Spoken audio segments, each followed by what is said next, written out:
یہ مہینہ قرآن کا مہینہ ہے. سلف صالحین، صحابہ، تابعین، تبع الاتباع، ان کا کام کیا تھا؟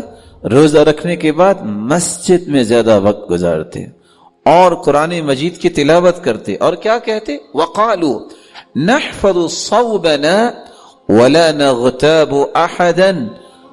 اس طرح ہی ہم اپنے روزے کی حفاظت کر سکتے ہیں اور غیبتوں سے بچ سکتے ہیں. تو دوسرا کام جس سے ہم رمضان سے فائدہ حاصل کر سکیں گے، ہم قرآن مجید کی کثرت سے تلاوت کریں.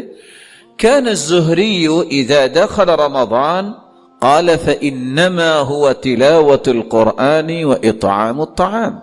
جب رمضان کا مہینہ ہوتا، امام بخاری رحمت اللہ علیہ کے استاد امام زہری کہا کرتے بس حدیث اب نہیں پڑھوں گا، یہ قرآن کا مہینہ ہے، مجھے قرآن پڑھنے تھا. امام مالک بہت بڑے محدث، لیکن امام مالک رحمت اللہ علیہ کا طریقہ کیا تھا؟ كان مالک اذا دخل رمضان يفر من قراءة الحديث ومجالسة اهل العلم واقبل على تلاوة القرآن من المصحف. رمضان المبارک شروع ہوتا، حدیث بند کر دیتے، کہتے یہ مہینہ شہر القرآن ہے.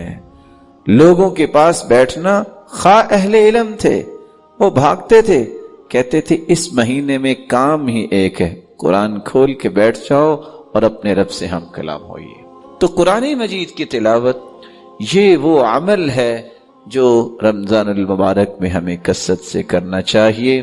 اس لیے سفیان ثوری رحمت اللہ علیہ کے بارے میں راوی بیان کرتے ہیں، كان اذا دخل رمضان، جب رمضان میں داخل ہوتے، ترک جمیع العبادہ، ساری عبادتیں ایک طرف ہوتی، وہ کیا کرتے؟ وَأَقْبَلَ عَلَى قِرَاءَةِ الْقُرْآنِ، اور اپنی پوری توجہ قرآن مجید کی تلاوت پہ لگاتے.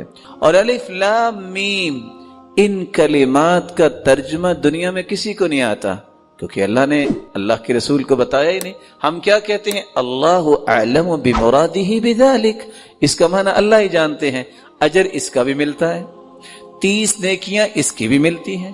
تو قرآن پڑھنے کا اجر الگ ہے، اور قرآن کو سمجھنا یہ اس میں اور اجر کا اضافہ ہے، اور عمل کرنا یہ اصل مقصود ہے، اور اس کو آگے پہنچانا یہ اصل ذمہ داری کی ادائیگی ہے.